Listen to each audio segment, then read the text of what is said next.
Hello, everybody. Welcome back to Codex Station's Comic Character of the Week. We are one person short tonight, but that's okay. We'll make do. Kevin, we miss you. But He's here as in always, my spirit. partner in crime is what's that? He's what? here in spirit. He's here in spirit. He's here in spirit. But down below, I got Dan, the man from Instagram. He's live on Instagram. He's not on Instagram. Let's face it, the man is Instagram. You want to be on Instagram? You talk to him. There you And then, go. of course, to my right here is Tim the Terrible, Tim the Terrific, Tim the Trifecta. Tim, how you doing? I'm doing good. How are you, Sal? I'm fine. I keep I saying like that one. I'm going to change that. You should go by Tim the Grim. It rhymes. It flows. Tim the Grim. I was trying to keep it with the T's. Tim it the sounds Terrible. like a Viking name. Tim the Terrible was bestowed upon me by the great Tone Falcone. I cannot give it up. Okay, well, I'm gonna have to stick with the T's. I was thinking of doing Tim the Hat Trick, What? because I got it in threes. You could say Tim who does not have halitosis. There's a T in there. Halitosis. Well, if he ever gets a haircut, he can be Tim the Trim. That's when I trim my beard. Tim in need of a trim. Very much so. It's coming within the next couple days. Santa! Folks, as you know, we're in the pre-show here. We're going to kick off the live show in a few minutes, so we're just getting loose. So find that seat, find that comfy seat, find those Cheetos, and what did you say, nails clippers? So let me tell you a story. Today, while I was working at the comic shop, a couple came in, man and a woman, and we were talking comic books, and they were really interested in the Marvel and DC crossover. Marvel versus DC in the Amalgam universe. We were talking all about that.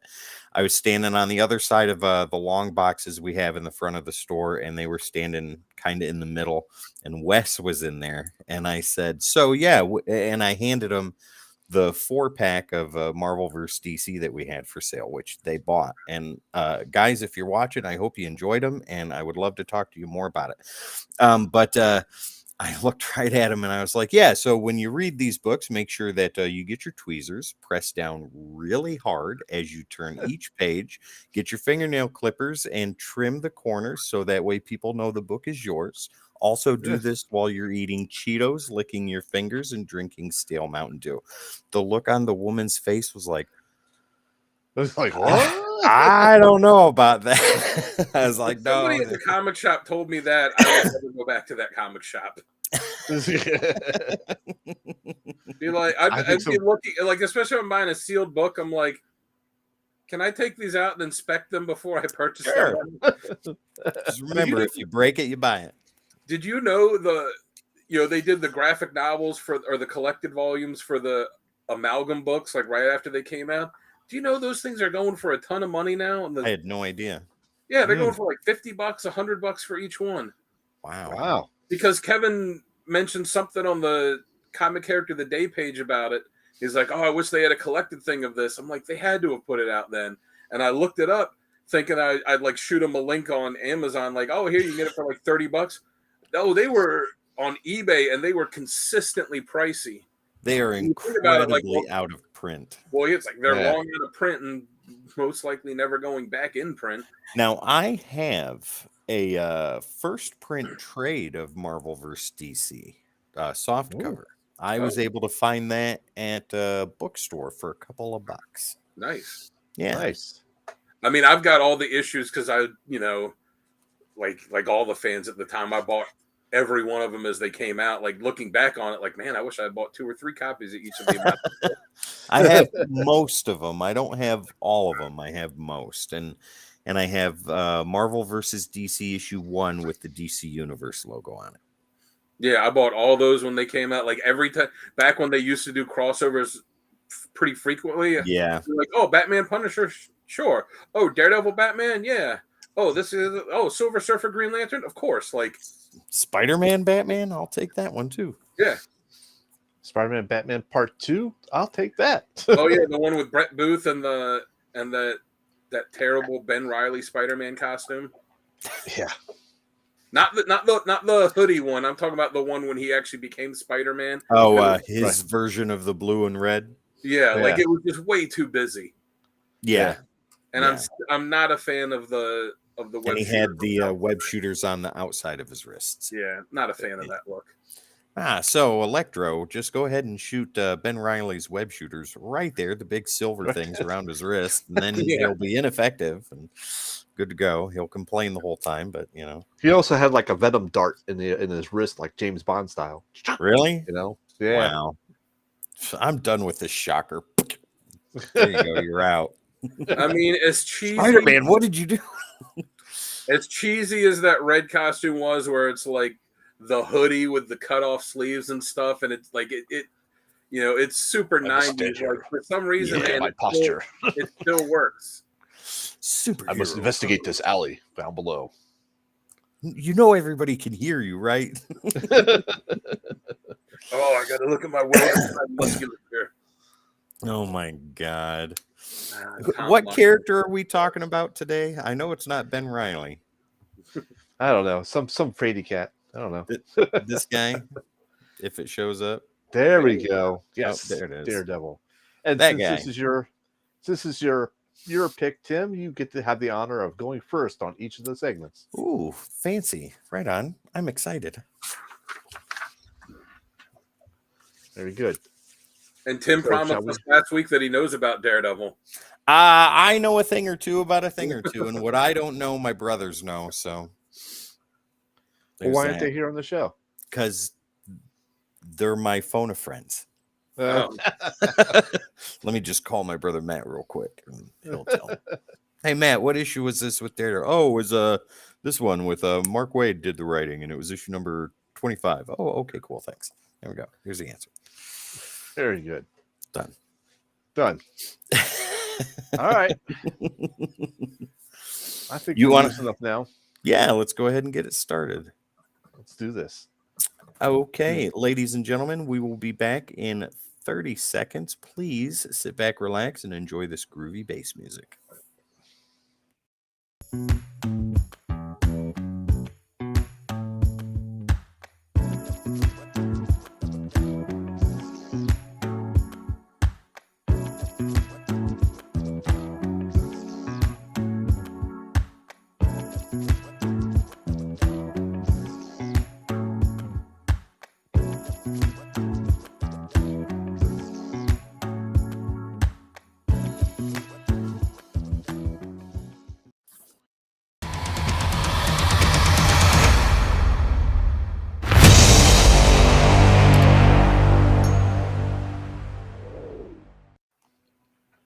Man, that bass line just hits hard. Hey, everybody, how you guys doing today? Welcome back to the Codex Stations Comic Character of the Week, where we deep dive into a certain character, a different character every week. And today, we're one short person, but he's here with us in spirit. Kevin will not make it tonight, but the three of us will take it. And as always, I've got with me down below Dan the Man Kelly, the formerly on Instagram, but now live on Instagram. The man owns Instagram. Check him out. Dan, give us a little hi and tell us about yourself there. Well, I can tell you that if I own Instagram, I would have a much more impressive setup behind me. That's what somebody who would own Instagram would say. Yeah, exactly. Yeah, you can find me on Instagram. Just search hashtag Dan Kelly Art. I post a few times a week. You all know the spiel. Go and give me a follow. I'm working my way towards 700. So, nice. Yeah, hit me up and post the art, the writing, the music, like the last album I put out. Occasionally I will post lyrics or songs from this. So I have that. Yeah. Yep. So I do too. Definitely check it out. And then this guy right here. Get the this guy over here. He's the Tim the Terrific. Tim the Terrific. Tim the Trim. Tim the Terrible. How you doing, buddy? I am amazingly fantastic and ready for business. Speaking of a lot of Marvel puns in that. I know it's amazing, spectacular. Excelsior. We're on the socials, ladies and gentlemen. There you go. All you got to do is hit at the Codex Station on your favorite social media platform, and where we're live streaming right now, especially on Kick. Hello, ladies and gentlemen, watching us over there. Make sure to hit the like, subscribe, share, and follow so you don't miss any more content like this all the time, every time. And wow, when you mentioned kick, your voice was like, "Hello, hey, how are you all doing tonight?" hey, Got my Hey. IPA and ready You know the shoulder trick. hey. Kyle, How's it what do you? going? There you are. What do you have going on outside of this? Yeah. Well, you can always find me on YouTube under Sal's Comic Corner. I also do occasionally post on Instagram if Dan allows me to. It's the Slab Guy 77. There you go. There you go. All right. I am a generous overlord, and I allow it. Fantastic. Thank you. All right, Tim, this is your character, your pick of the week. Who are we covering? If we can't already tell by the background. We are covering The Man Without Fear, Daredevil. Ladies and gentlemen, Matt Murdock himself. If you I are almost in thought you were going trouble to say with the the man law, without feet. no, he has feet. All artists that have drawn him with feet. If you are in trouble with the law, get in touch with Murdoch and Nelson, and they will help you out. Sounds good. Sounds good. So, Dan, why don't you give us the details on this guy? I was going to say, with that intro, it's too bad the Dukes of Hazzard never looked him up. Because they're always in trouble with the law. That's true. All right, so his first appearance was all the way back in April of 1964 in Daredevil issue 1, created by Stan Lee, Jack Kirby, and Bill Everett. And if you look at the Uncle Gary video, you can see that book along with the 10 that followed after that. Yeah, I thought it was the first 12. Didn't he have the first 12?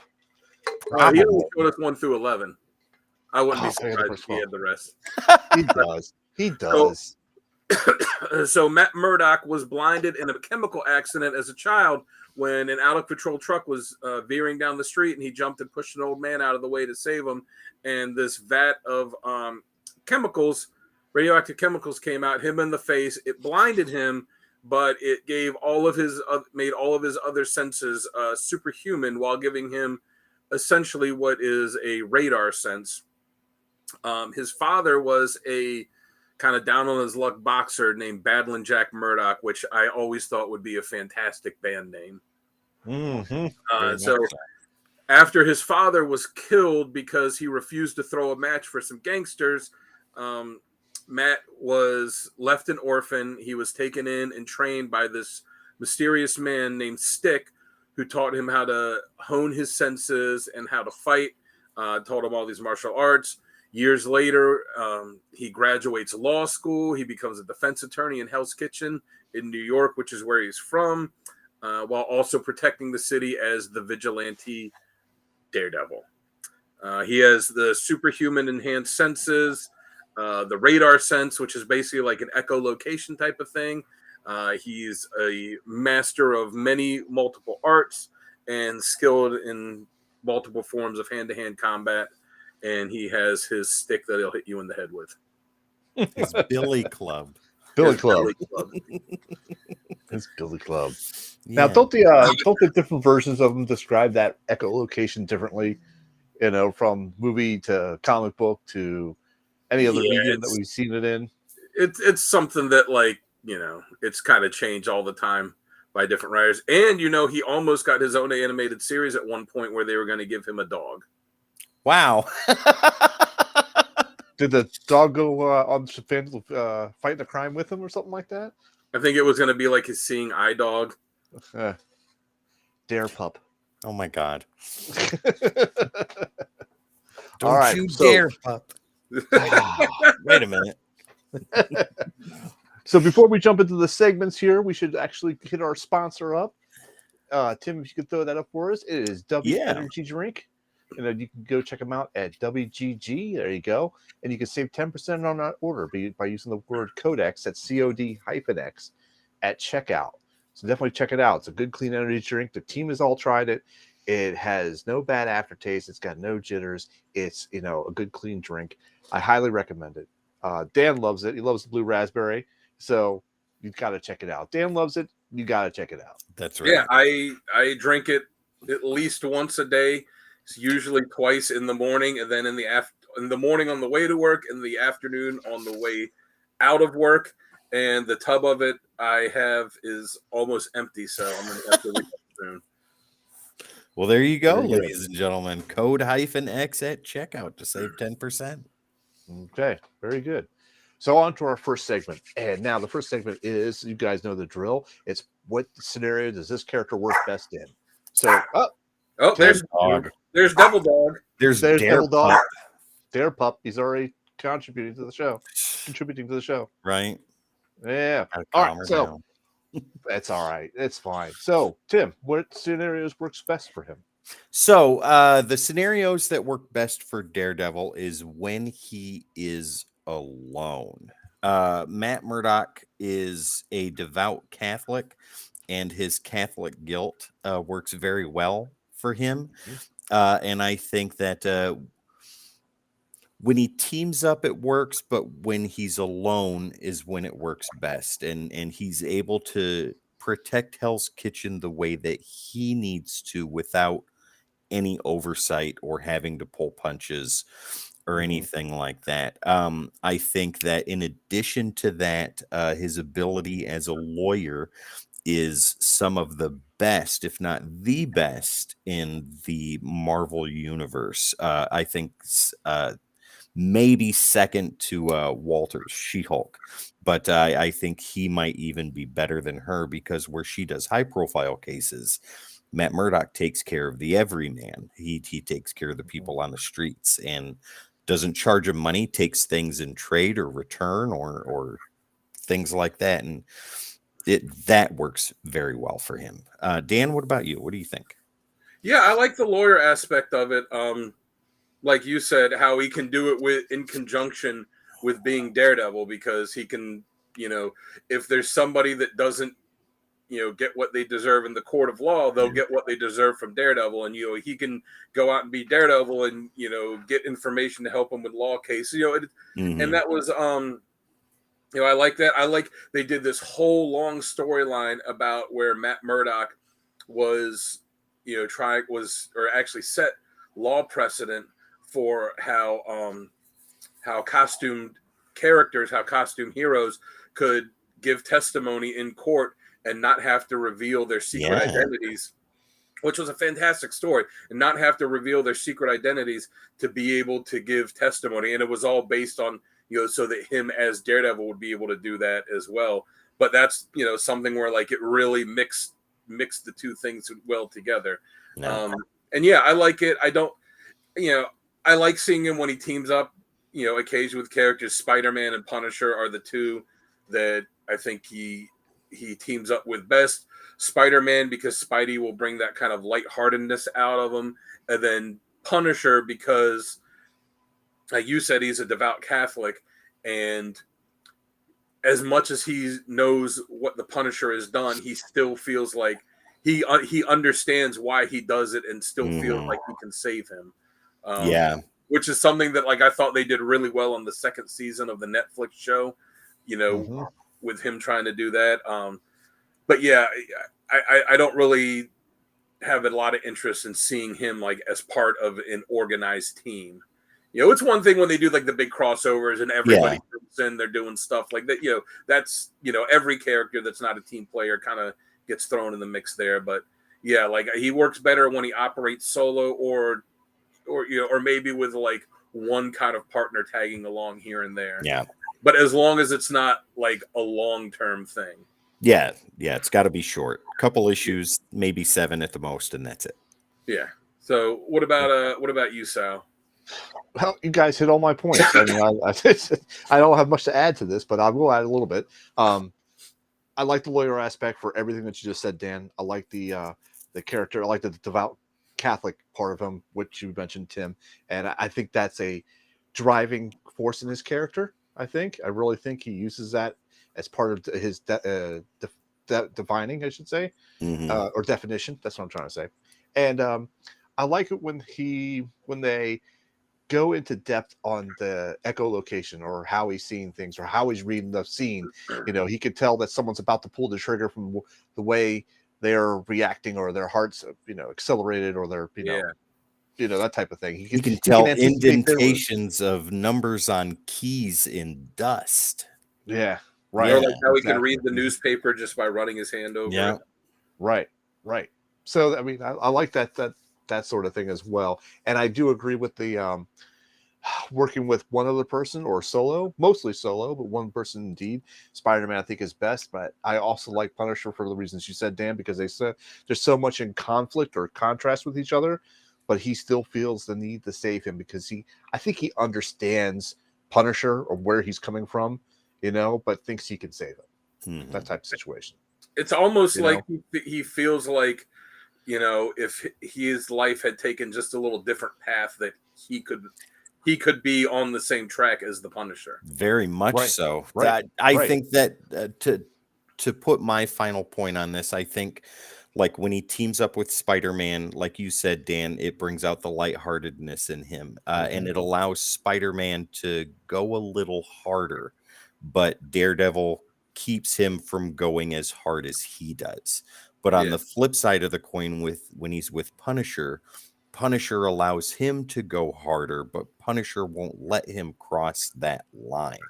All the while, Murdoch is trying to save Frank Castle, if that makes any sense. Yeah. No, it does. Makes perfect sense. Yeah, because with Spidey, he can do all the acrobat stuff, like bouncing around buildings and this and that. And then when it's with Punisher, it's like, all right, well, my dad was a boxer, and I can do that too. So now it's time to hit things and hit them hard. Yeah, now it's time to hit things. Yep, definitely. All right, that's awesome. Good job, guys. Let's go on to our next segment, which is badass moments. So, Tim, give us your badass moments. Good ones there. So I've got. He's got 20. Sit back and relax, people. He's got 20. I've got two major ones. So the first is from Civil War, when he did the Judas quote to Tony Stark, I believe, or it might have been Mr. Fantastic, where they were taking him into the prison in the negative zone, and he turned and he looked and he said, "How is your 7 pieces of silver?"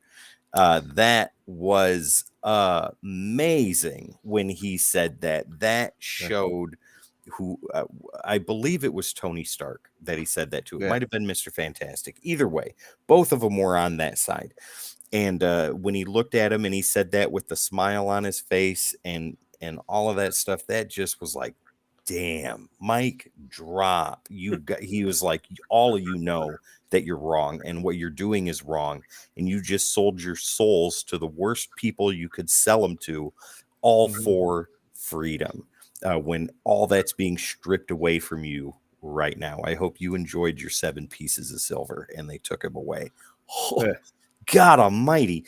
And the other one that I have that immediately came to mind is from the recent Zdarsky run, not the 12, but before that, volume 6, when Spider-Man was there and Daredevil's talking to him. Like, Daredevil was knocking the crap out of Kingpin and all this other stuff, and Elektra is getting ready to do her stuff, and Spidey shows up and he's pretty much given Murdoch a lecture like, look, we know what you've done before with Shadowland and all that stuff, and if you go so far again, I'm going to come here and knock you around. And Murdoch basically, not word for word, but basically was like, I am tired of hearing that from you. You have done as bad of things as I have. And if you want to stand there and judge me, you need to judge yourself. But know this, if you come for me, I'm going to hurt you. And you know I can. And Spidey just kind of hung on the wall for a minute and didn't say nothing. And he's like, I'm watching you, Matt, and took off. I was like, God almighty. When Matt Murdock gets to the point to where he's had enough, like he is completely done and finished with the theatrics, the politics, and all that stuff of superheroism, and somebody comes, especially Peter Parker, right, who's supposed to be his friend and understand, but when they come and show up and try and lecture him, he's like, don't lecture me. All of you have blood on your hands. I'm not the only one. Yeah, it was because he killed that guy, or he was being charged with murder for the guy in that run. Right. And he looked at Peter and he's like, you've done it too. All of you have, every single one of you, and you want to come and judge me. Well, come on. I was like, God, all right.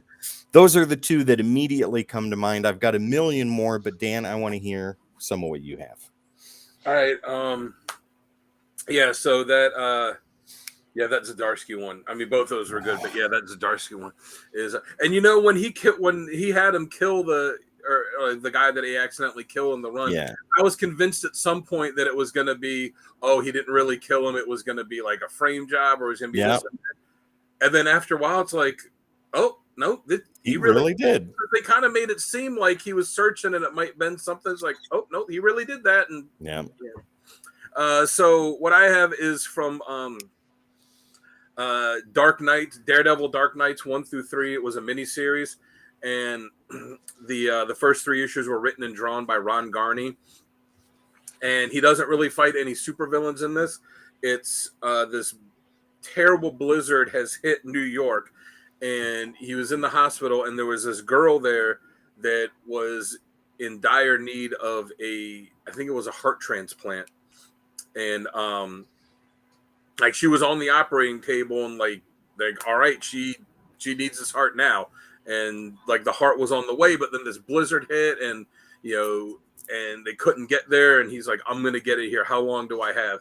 And they told him, excuse me, whatever it was, like 2 hours or something. Wow. And it's 3 issues of him, getting this, this heart from the helicopter that like crashed in the water, like saving the pilot and them, and then getting that, and then just making his way through this blizzard in New York as he's injured and he can barely get through it, and he's like having to deal with criminals along the way and all this stuff, and like he almost dies, but he gets it there just in the nick of time to save her. And like as you're reading the 3 issues, you see like what a harrowing experience it was, but how he absolutely refused to give up. Kind of reminding me of when we did the Nightwing episode, and one of my moments for Nightwing was him saving the girl in the desert and just like refusing to give up and just walking and walking until they found someone.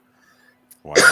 Like how much they will go through to save somebody else. Mm-hmm. The second one I got is from the Hardcore storyline, when Daredevil just beats down Kingpin and dumps his unconscious body in front of all of his underlings, all these criminal underworlds, and declares himself the new Kingpin of New York. Like, yeah, damn. that how do you argue with that? That whole fight between him and Kingpin had been going on for decades in our time, years in storyline time.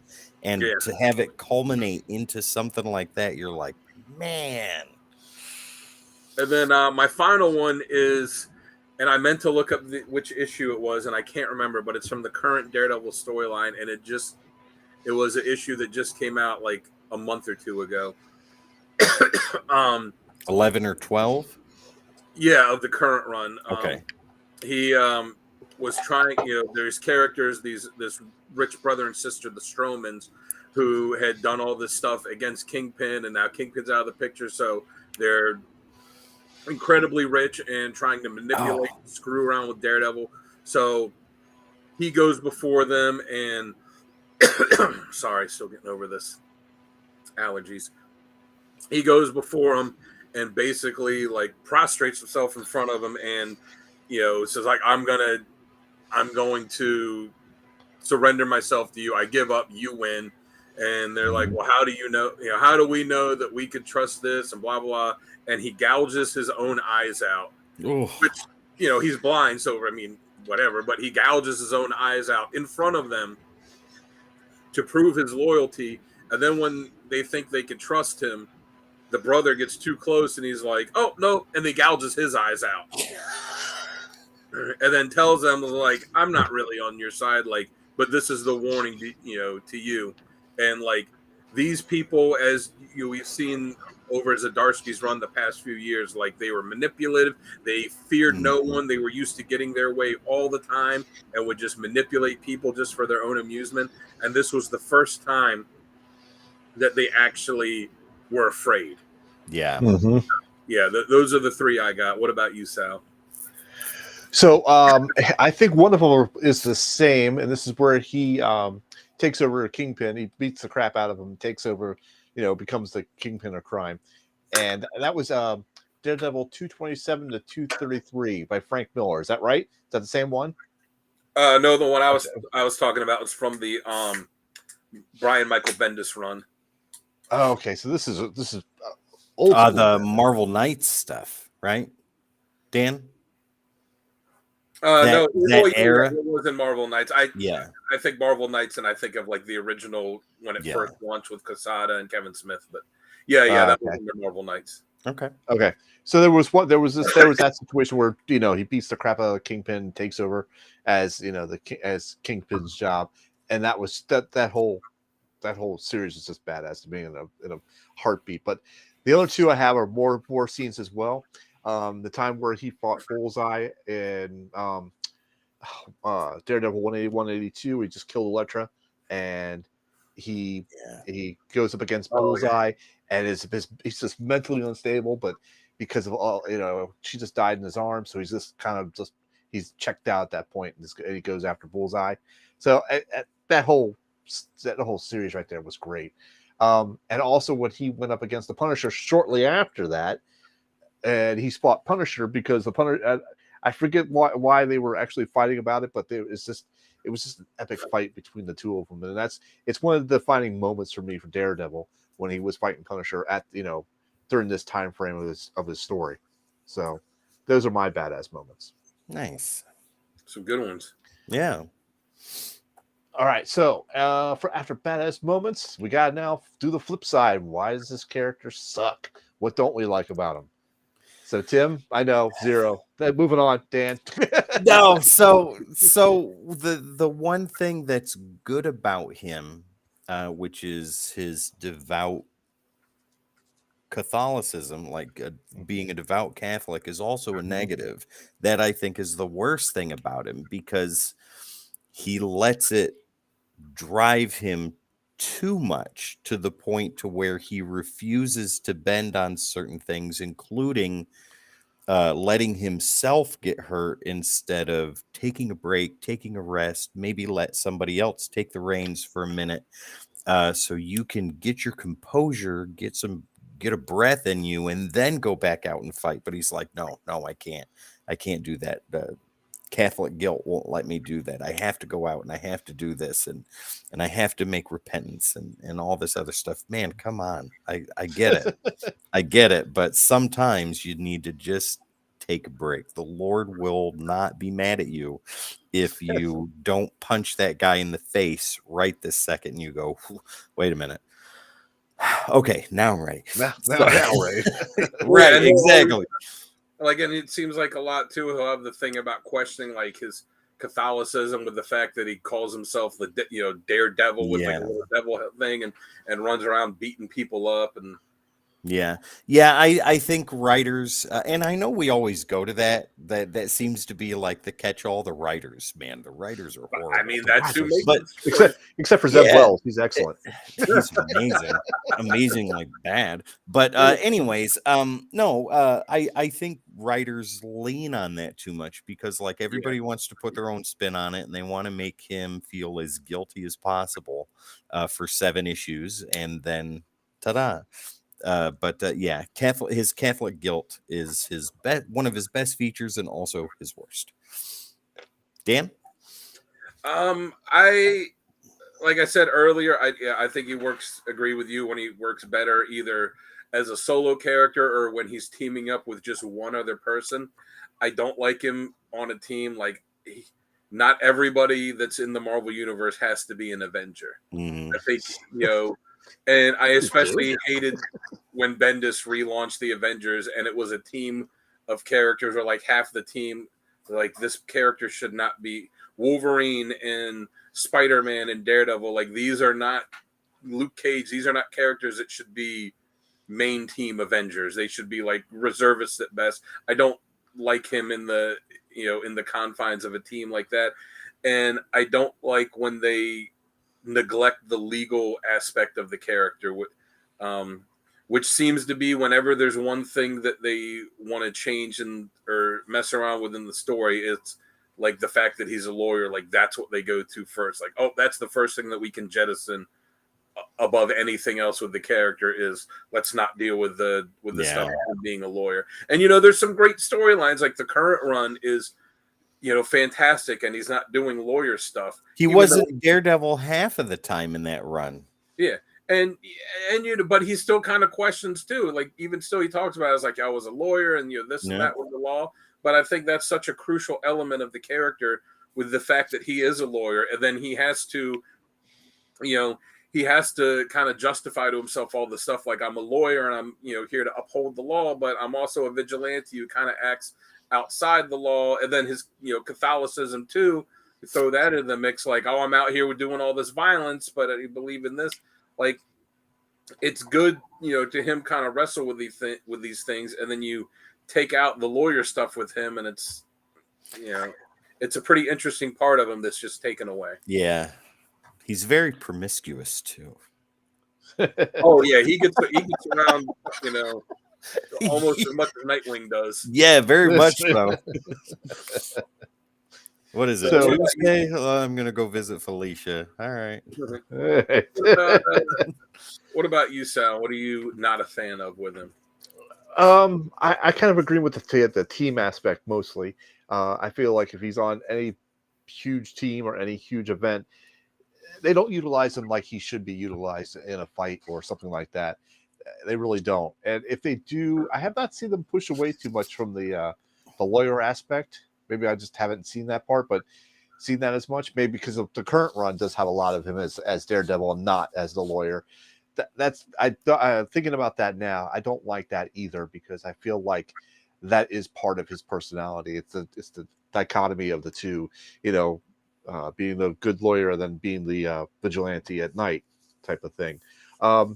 As for the Catholic guilt thing, I think it kind of further defines him. But I agree with you, Tim. I think he does use it too far, but that's Catholic guilt.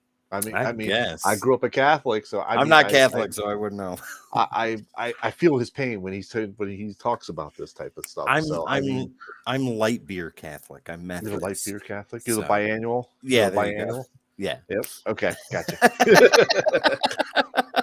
So those are two really things I don't like about him too much. So that's really all I have. I mean, other than that, I don't mind the character and what aspects they have him in. Mm-hmm. So, all right. So let's head on to our next topic is the top covers. So these are 3 covers from each of us, and I think we're going to show Kevy's on this one, aren't we? Yeah. You want to show his first? Yeah, show his first, and then we'll go to yours, and then Dan, and back to mine. Perfect. And we'll check out what covers that we all liked. So these are Kevin's covers here. I'll take the one in the middle. That is Daredevil. Let me see. Let me get my Kevin glasses on. That is 184. Yep. Yeah, 184. No more Mr. Nice Guy. By God, look at that cover. That cover is amazing. Daredevil with a gun. You never see that. Is that like the 44 Magnum type of? Didn't that come out during the time frame of Dirty Harry? Probably. Everybody had a gun like that. Yeah. And isn't this during Frank Miller's run too? Yes, it is. Yeah. Yes, it is. So there you go. One of the greatest runs in comic history. Frank Miller on Daredevil. If you want dark and gritty Daredevil, that is it. The one on the right there that looks like a variant cover. Daredevil in a more modernized version of his costume, doing some crazy poses. It's got to be off the awesome. recent run. It has to be, yeah. But it looks good. I like it. I don't know who the artist is, but it's amazing. And then really quick, all the way to the left, Dan, what issue number is that? Because I can't see it. But that is right after the death of Elektra. So that's like 183. Yeah. 182, I think. Wow. 182. So that's just 2 issues away from the center cover. That is amazing. And again, that's in the middle of the Frank Miller run. So the death of Elektra, that hit him incredibly hard and shaped who he was as a character. There were some there were so many great covers that came from that run. And Frank Miller, he wasn't the artist on the book at the time. It was he wasn't. Dave It was Dave Mazzucchelli. Was it Mazzucchelli? Yeah, it was Mazzucchelli. Mm-hmm. Enjoy these covers, ladies and gentlemen. Enjoy them. You want me to go ahead and go to mine? Yeah, go to yours. Okay, so let's take a peek at those. These are mine, ladies and gentlemen. The one on the left there, Here Comes Daredevil #1. That's from the Mark Waid run. One of the best Daredevil runs you will ever read, and I think he wrote it from start to finish. And this takes Matt Murdock back to a place of joy and less Catholic guilt. And he's having more of a good time as Daredevil, because I think at this time, people found out he was Daredevil. And then when people asked him, he's like, "Aren't you Daredevil?" He's like, "No, I'm not Daredevil. No, I'm not. I'm just Matt Murdock, lowly Hell's Kitchen lawyer." But no, you're Daredevil. It was in the paper, right? No, that wasn't me. Yeah, but it's an amazing story. The whole thing is really good. The one in the center is Daredevil, the Man Without Fear, #220, and the Fog Whispers Death. This, I think, is classic 80s Daredevil. And just put yourself in the shoes of a petty criminal in New York, and that's what you see coming at you in the middle of a foggy night. You'd shit gold bricks too. Without a doubt. Yeah, you would. I think that picture right there is perfect in giving a great visualization of what a criminal could see coming at them, right? Batman can scare you to death, but Daredevil will take your soul. And then on the right is from the Zdarsky run, the Lockdown storyline. Amazing. That's Daredevil #33. The cover alone just lets you know how much he doesn't care anymore. His field of F's is empty, ladies and gentlemen, and so is his basket. And the cover shows this. And where the horn should be, there's flames, and it looks amazing. Nice. That's modern artwork at its best, right there. And that was the storyline when he was in prison, right? Yeah. Oh, yeah. That was right after the King in Black portion of while he was in prison. That section of the run, you don't need to read that. So you can skip that. But this right here, this is in the middle of it. This is like in the middle of the prison riot, I think. Yeah. All right. Dan's next, right? Yes. Okay, Dan, let me find your covers. Here we go. Oh, I think I found it. Daredevil number 25 was that one from Kevin. Oh, it was a variant cover. Sorry, for 2019. All right. So starting all the way on the left, the same one I have like Kevin did, Daredevil 182, the one where after Elektra died and he's there hugging the cross, and it's just, it's so stark. He's hugging the cross. The snow's coming down. You can see that he's been there for a while because the snow's building up on him. He's just got this sorrowful look on his face, and it's a cover that packs a lot of emotion. Yeah. Mm-hmm. And then on the far right, an issue from just a few after that, Daredevil 189, which I think they did an homage cover to that as a variant cover recently. Yes, and you'll see it. Yeah, and it's just so cool where you see him jumping down, leaping down, kicking down into this, sea of ninjas that you see him holding up swords and they're shooting arrows at him. And it was just it's just such an awesome visual. Yeah. Just such a great visual. And then the middle one is from the Marvel Knights series when it was first launched under Marvel Knights as the flagship book, issue 3, where he's there on top of the church with the cross, and his face is kind of concealed in shadow, but you just see those red eyes coming out from it. And it ended up becoming a pretty iconic image because they kind of referenced that on the Netflix show where they had an image that you could tell was clearly and in the movie based on this. Yeah, where it was clearly based on this. So for that reason, I had to throw that one in there. But like I said, from that Frank Miller one with Dave Mazzucchelli, I mean, you could easily pick every cover from that run too, because there were some great covers during it. Yeah. Oh, absolutely. All right, Sal, you ready for yours? Yes, sir. All right. There you All right, so let's start on that left one, which is the homage cover, that 189. That's a Daredevil #1 from the I want to say the current series, but I like the fact that he's actually caught an arrow in one of his hands, and it just looks badass to me. The middle one, Daredevil 164, and he cries, "Father." This is like a flashback, or not a flashback, but a story where he talks to Ben Ehrlich about his identity, but he kind of goes through the history of his father dying, or being killed, for not throwing the match. So this cover was very emotional, very stark. He's got him holding him. It almost looks like a huge chest wound in him. In his, So it's graphic and it's very powerful to me. The last one I went really old school.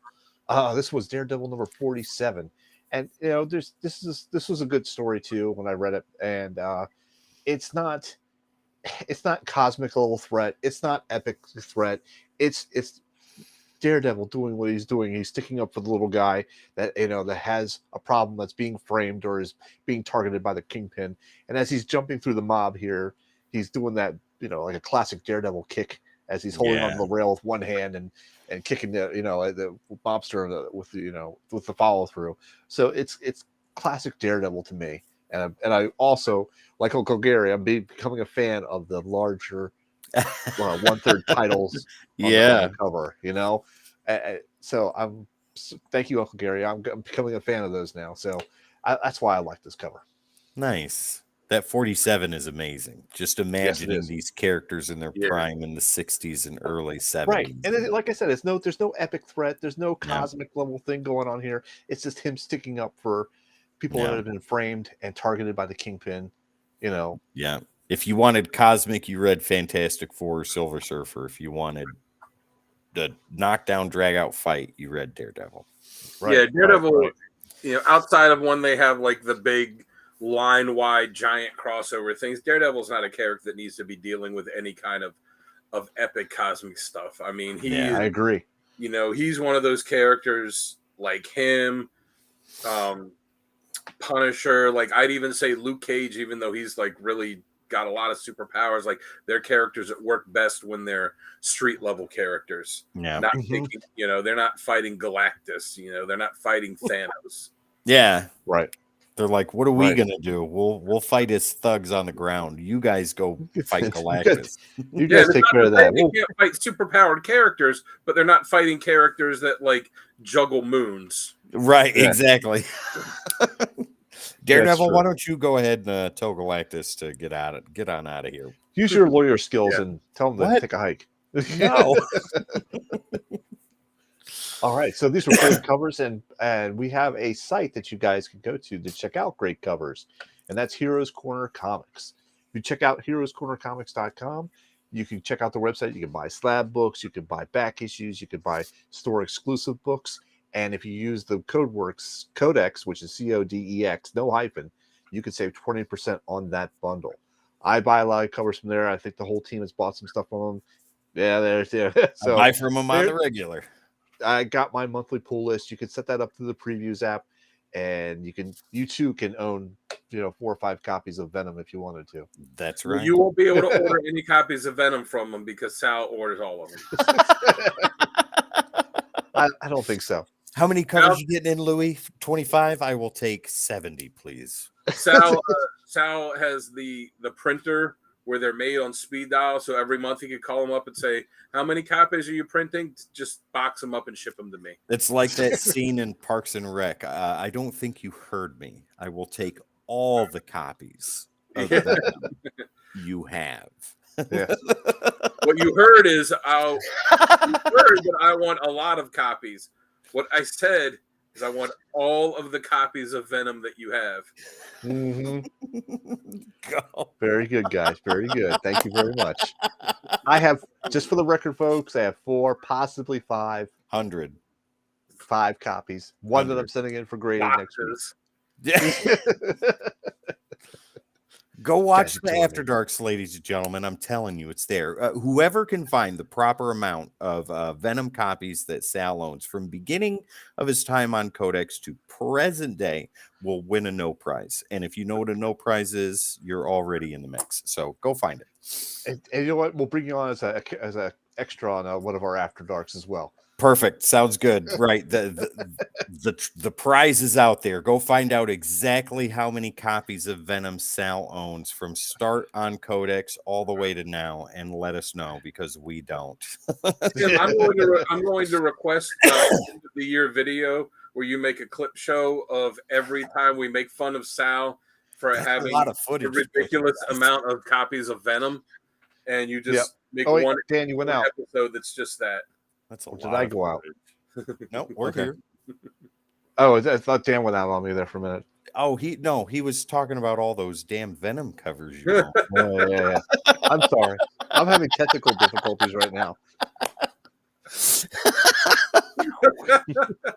What's the next segment we're supposed to do here? Oh, the next He's going to dry his tears with an extra copy of Venom. Oh my god! Just Venom 15. You never cry on a Venom book. There's no crying on Venom. Oh my god! It's All amazing right. Spider-Man 26. Yeah. Anyways, sorry. Anyways, that's all right. We had a little tangent there, folks. It's okay. Let's get back on track now. Sure. Yes. Our next segment is essential readings. Yep, essential readings. So let's do what we did before. We'll show Kevin's and then go through the horn again. And these are the readings that we all liked and enjoyed and feel that everybody should read. So here's Kevin's recommended reading. First, he has Born Again. And I know that one of you guys talks about this too. So I will kind of leave it at that. The only thing that I'll say in Kevin's stead is that this is a must read for anybody that's new to Daredevil or is a Daredevil fan that hasn't read it. Guardian Devil, another good storyline. I don't know much about it. It's been a long time. But Daredevil, The Man Without Fear, the Frank Miller and John Romita Jr., if I'm remembering correctly.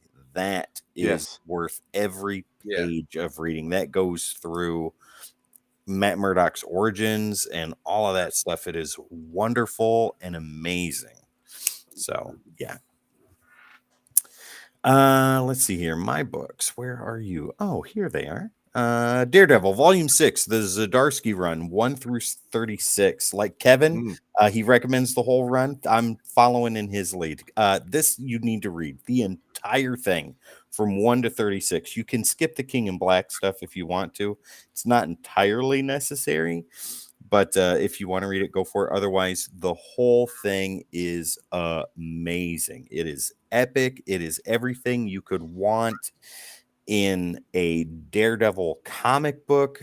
This at that time was, I think, and I know some of you guys said it too, was the best Marvel was putting out that was flying under the radar. This whole run was phenomenal, and I can't speak highly enough about it. I'll go to the bottom real quick. Daredevil, The Man Without Fear, to continue what I was saying through Kevin's recommended readings. This was pinnacle Daredevil in the 90s, and it was a 5-issue run. And Frank Miller and John Romita Jr., wonderful stuff. Great origin. If you want to know like the history of Matt Murdock becoming Daredevil, going through the years, getting into the red costume, the black costume that he wore in the television series, that's where it came from, is right there. The Man Without Fear, 1 through 5. Now, getting into the center. So those two issues, Volume 1, issues number 305 and 306, those were some of the first real Daredevil issues I read. And it just so happens to be a team up between Daredevil and Spider-Man. And they are going against a one-off villain that doesn't show up anywhere else except in these two issues. And her name is the Surgeon General. And she is an organ harvester. And people are having their organs harvested. Daredevil finds out and he brings in Spider-Man to use as bait to get the Surgeon General to come to them. And it's wonderful. You get to see Matt Murdock and Peter Parker interact as friends, and then you get to see their dynamic as Spider-Man and Daredevil interacting as heroes that are friends. And there is a lot in 2 issues. Check the covers out, guys. And anybody that's watching, check those covers out. They are as wild as the 90s you would expect it to be, and the storylines are just as fantastic. And it's only 2 issues, and I think it's some of the best from volume 1, at least that far and closer to the end. Really, really amazing. Highly recommend. Very good. And 305 was the first appearance of the Terror in U.S. comics. Really? Like mainstream. Oh, yeah. Terror in Marvel continuity. Yep, that is exactly correct. And then 306, Emergency Procedure. Oh, my God. Yeah, it's awesome. Amazing. I'm going to read these after we're done. Okay. Next. Nice. Dan's next. All right. There we go. All right. So, yeah, I'll start at the top. I was the one that agreed with Kevin. Bored again. This is one of those storylines that you have to read, not just if you're a Daredevil fan, but it's one of those storylines I feel transcends that. And it's just, if you're a fan of comics in general, this is one of those must-read stories. Yeah. There's, like Crisis on Infinite Earths and, the Dark Knight Rises and, Watchmen. And, there's a lot of these things. And, there's some characters that just have that one epic must-read storyline. And for Daredevil, that's Born Again. If you don't know the storyline, anyone out there, the story is that Karen Page, who has long been out of Matt's life and has had kind of a downfall, she started being an adult actress and she got hooked on hardcore drugs, and she's down in Mexico and she's rock bottom. I haven't read this in a long time. Rock bottom, and basically the only thing she has left, no money, nothing, is she knows that Matt Murdock is Daredevil. So she sells Daredevil's secret identity for a fix. And it ends up working its way up from Mexico up to New York into Kingpin's hands. And he uses it to systematically destroy Daredevil's life. He frames him for, and it shows that it's over the span of months that he frames him for these crimes and gets him disbarred and he loses his money, and he narrowly avoids getting locked up. He blows up his house. He just destroys his entire life. And there's a couple issues in the middle where he's not even Daredevil. It's just and it's told through a bunch of different parts. So it's told through the eyes of Daredevil, and it's told through Ben Urich, and through Foggy and through Karen, and how all of it kind of intersects by the end of the story. And it's absolutely fantastic. It is, to me, it is the defining Daredevil story. Do you know what the issue numbers are for Born Again? I believe it started with something in the 230, 220. Oh, that far back. I'm looking it up right now. Okay. Yeah, Born Again. Yeah, I want to say it was 230. 220, 227. I think started it. I think 227 started it, and 233 was the final issue of it. Yep, Born Again Apocalypse. Yep, I see. Yeah. Start of the Born Again storyline. So 227 through what? 233. 231. Oh, 233? Oh, wow. 233. Yeah, 233. Yeah, it's 7 fantastic. issues. But it's one you could go to the comic shop or the bookstore or something, and you can just find the collected volume of it. Right. I only own 2 issues in the Born Again storyline, 227 and 229. None of them I think are super pricey, which is funny because 232 is the first appearance of Nuke, which I know he's not a major character, but he has been seen in live action, and I mean that one you can get dirt cheap. Right. Wow. Okay. Fantastic cover on that too. Is Anyways, that the one behind you? What? Yeah, The one behind you? Behind me. Yeah. Anyways, move on. The middle one I have is Guardian Devil. So that came out when Marvel's created the Marvel Knights imprint. This was the flagship book for it. And it was at a time when Daredevil as a character was kind of at a low point. They'd done some questionable things with him in the 90s. If you want to know what I mean, just look up his 90s armor costume. You will see. Every character goes through their phase. Yeah. So that was his phase in the 90s. So Guardian Devil kind of brought it back. It was written by Kevin Smith. It was drawn by Joe Quesada and Jimmy Palmiotti. And it's just a fan. The runs was just fantastic. But like that first 8 issues that was the Guardian Devil story was really good. It was Karen Page had broken up with him, and he was leaning very heavily into the religious aspect of his character, and he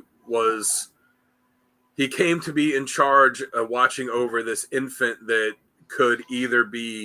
was either going to be the Antichrist or the savior of the world. And it was him having to watch over the kid while keeping others at bay from it. That one cover that I had in my top covers, that was from this storyline. Artwork is fantastic. Story is fantastic. Really took the character back from kind of the dredges where he'd been for some of the 90s and really put him on the map and that's what to me started his ascent to being a great character again.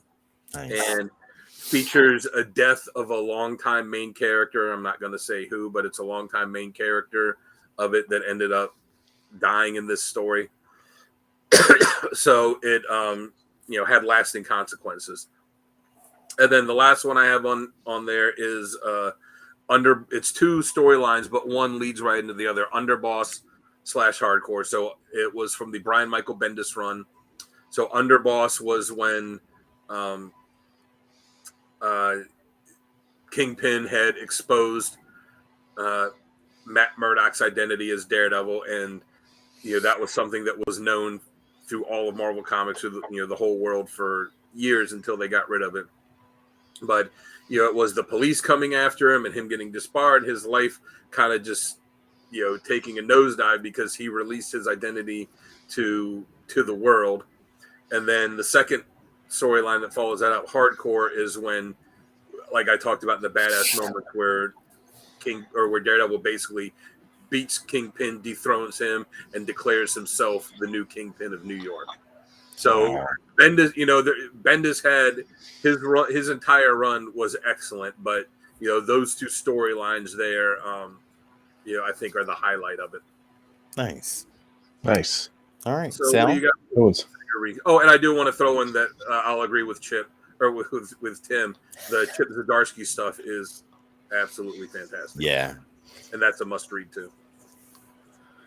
All right, so here's my 3. I went old school with a lot of these, and I really wanted to do the Born Again. I was like, at the last minute, I was almost like, oh, should I put it in Born Again, take something else?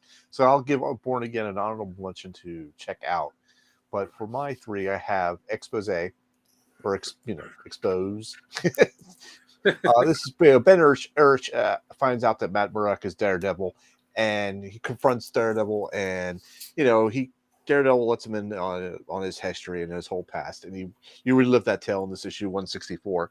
And Ben decides to not publish the story at the end, keeping his identity a secret. This was, I want to say, loosely based off this was what was used for the movie originally.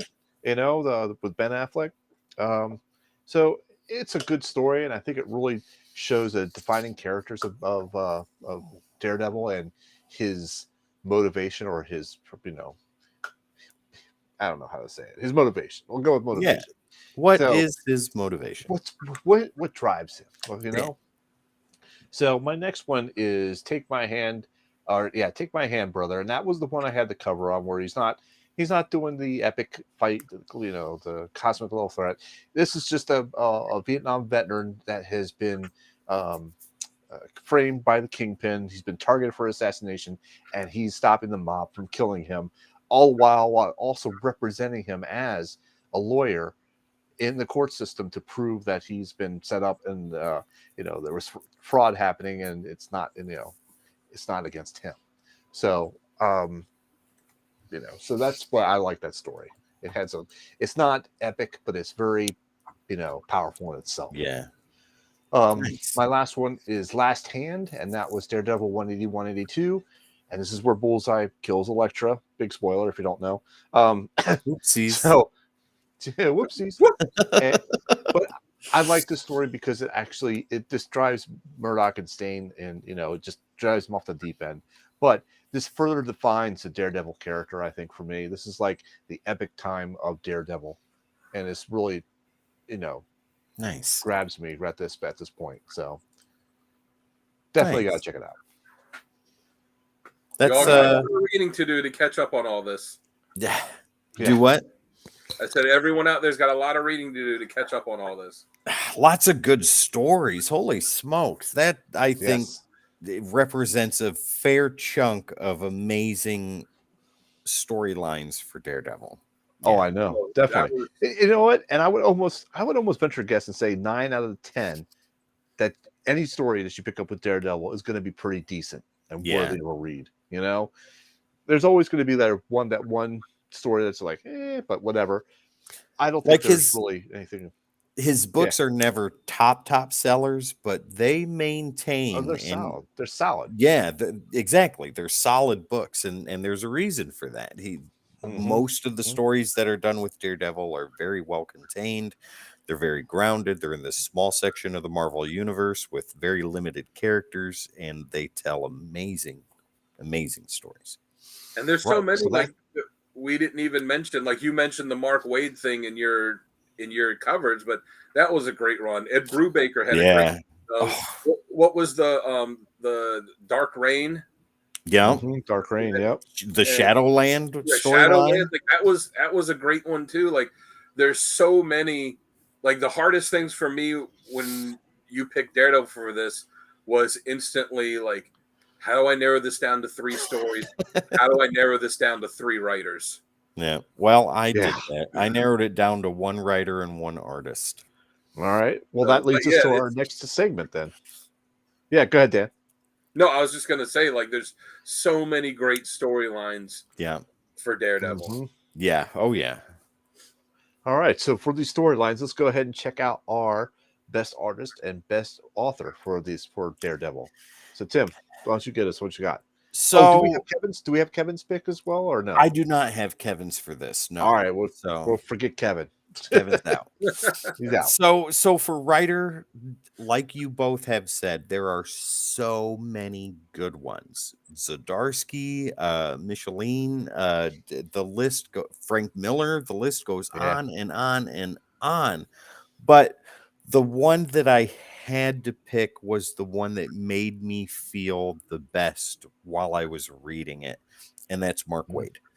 Mark Waid's, even though Zdarsky's run is in my recommended reading, which it most certainly needs to be, Mark Waid, I think, holds the title for me of best modern Daredevil writer, and his entire run for the Here Comes Daredevil, right? That whole thing takes Daredevil out of the pits of despair and puts him back up in the clouds where he should be for sometimes, right?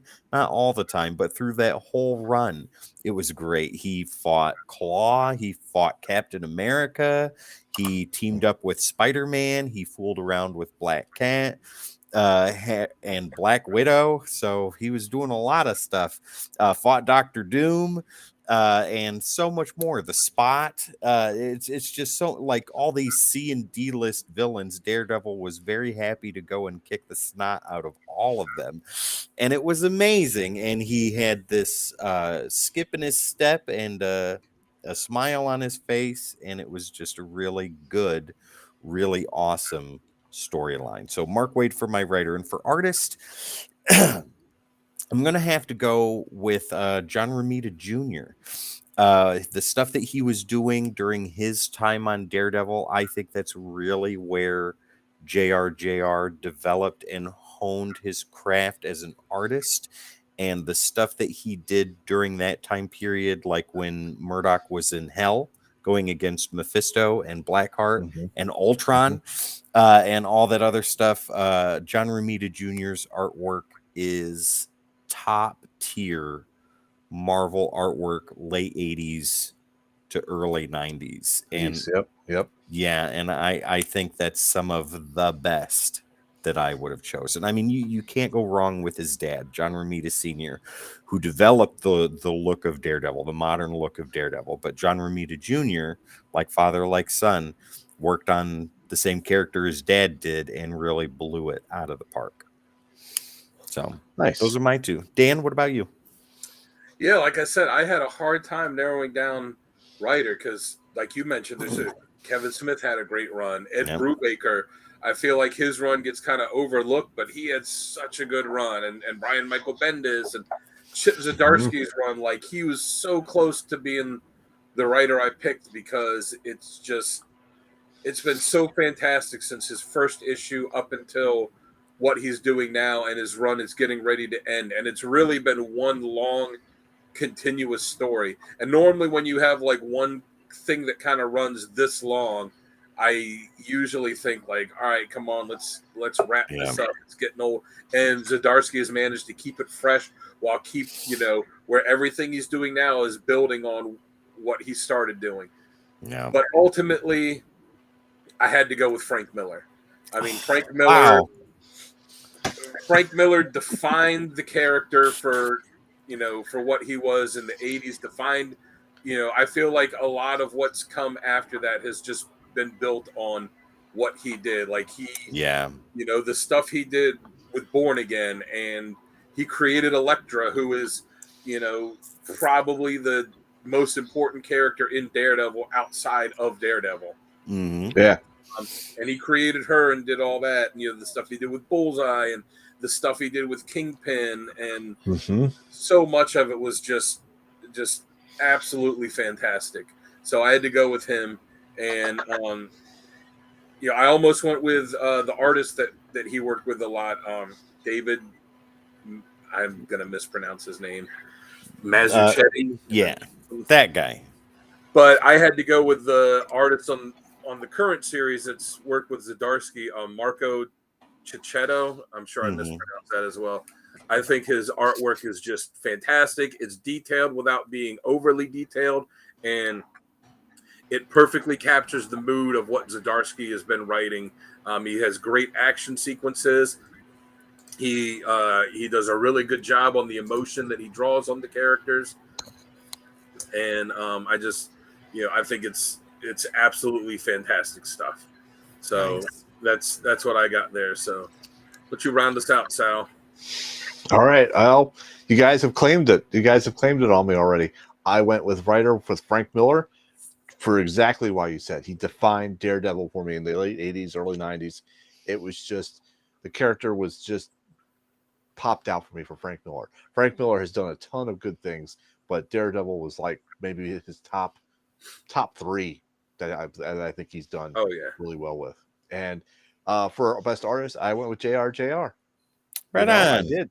It's just you're totally right, Tim. He just, he hit it out of the park with that Born Again, And I have to give a shout out to William Brown.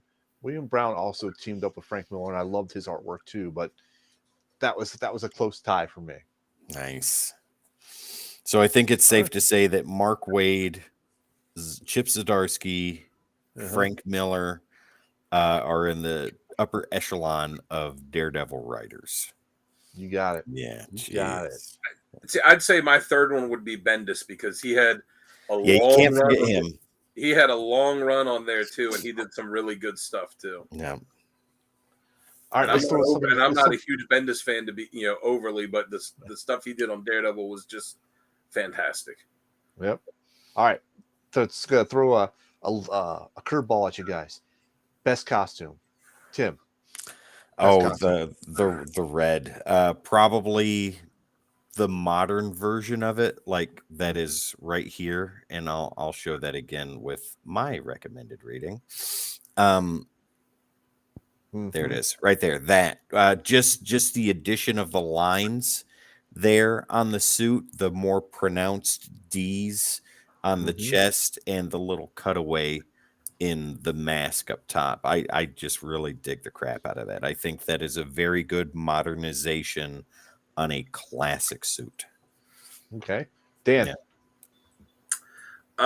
Yeah, I mean, I'm gonna have to go with the black suit with those razors. I'm gonna have to probably go with the classic red suit, but I really like it when he had the black suit with where it was the red boots and not really the red gloves, but it was like the red kind of tape. fighter's tape almost that he had wrapped around him with that, and then the red DD and the red eyes, but the rest of it was black. Like, wow. I really like that one too.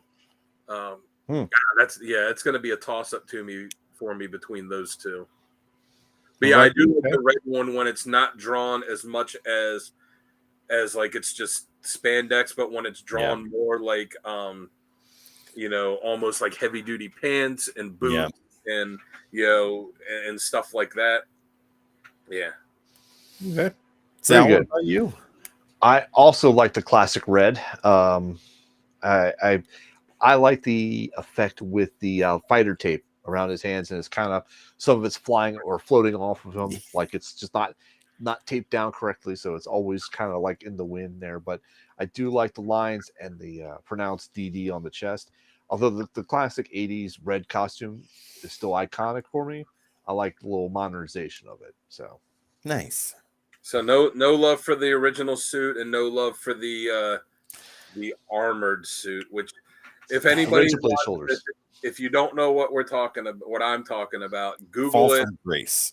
Google it, and it was just a terrible costume. Just such a bad idea for a costume. Yes. Yeah, it was. It was the 90s. So the Fall from Grace storyline, ladies and gentlemen. Fall from Grace. That's right. Yeah, that's right. All right, I think this wraps it up. We had some good covers, good readings, and good badass moments, as well as everything else. Thank you guys for your input. Nice job. And I think we could go ahead and take this one out. Any last thoughts?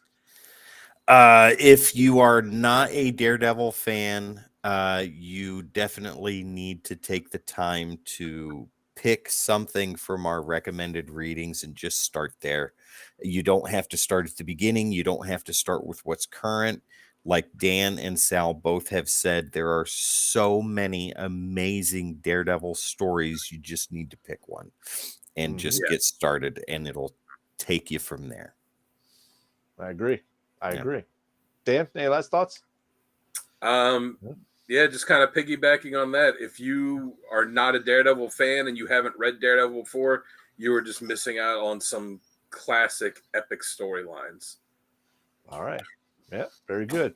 I'll echo what these guys have said. You got to at least check out at least one story. If you've never read Daredevil before, pick one thing and read it, and guaranteed you'll be sucked in. Yep.